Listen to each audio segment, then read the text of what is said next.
So this video is just for folder 5. So down at the bottom here you have folder 5. You do not need the internet to do, or you don't need the that website with the folders. You don't need that to do folder 5. The only thing you need is this first question. So if you read the cover of folder 5, it will give you this answer. The rest of that you just do here. So it says, decide if it's possible to answer the question with the data provided. If it's not possible, what information is needed to answer the question? And if it is possible, what kind of hypothesis would you make? What's the evidence for your statement? In your justification, make sure that you include information about common ancestors and shared inherited features. So you are looking at the caiman and the parrot and the T-Rex, and you're trying to answer these questions, like T-Rex, did it have an amniotic egg? Was T-Rex warm-blooded or cold-blooded? Could T-Rex have had feathers, etc.? And you're going to do that based on this information here. Let me grab my drawing tool.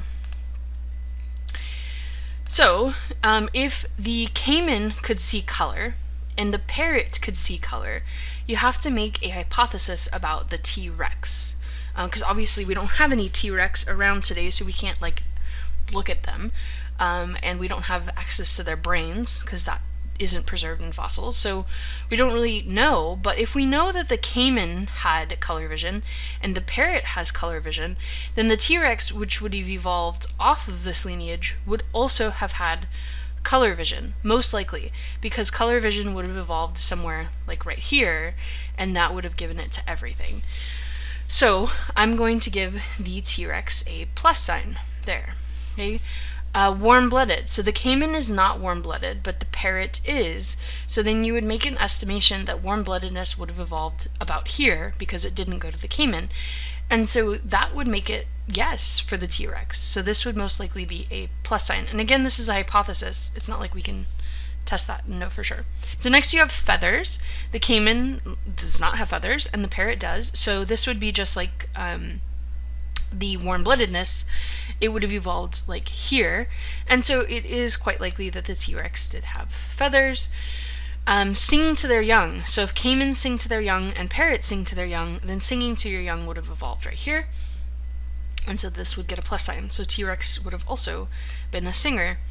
Scaly skin, both they have scaly skin, so T-Rex would have, gotten scales.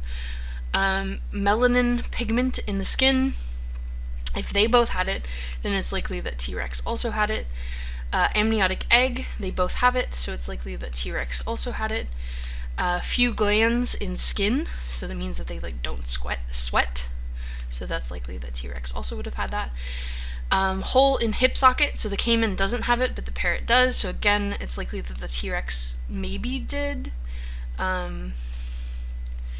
So this one, ones like this, I would say that if the parrot had it, it's possible that the T-Rex had it, but it's also possible that it evolved during the parrot's lineage. So these could also be, question marks as well.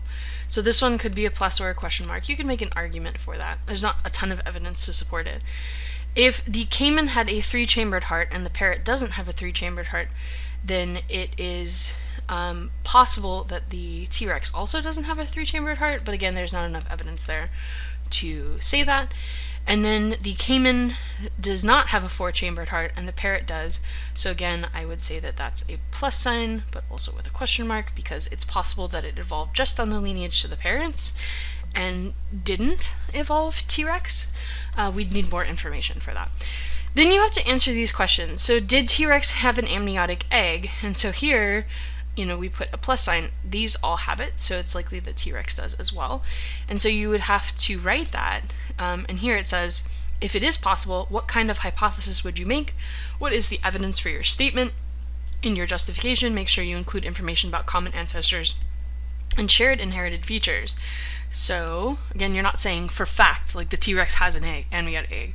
I would say, I would hypothesize that the T-Rex has an amniotic egg because both the caiman and the parrot do as well, and so the T-Rex also probably had this feature. And then let me change the font size and color and make this fit here. Alright, so make sure when you actually answer all the parts as required here. If it's not possible, then you have to say what information you need to answer the question.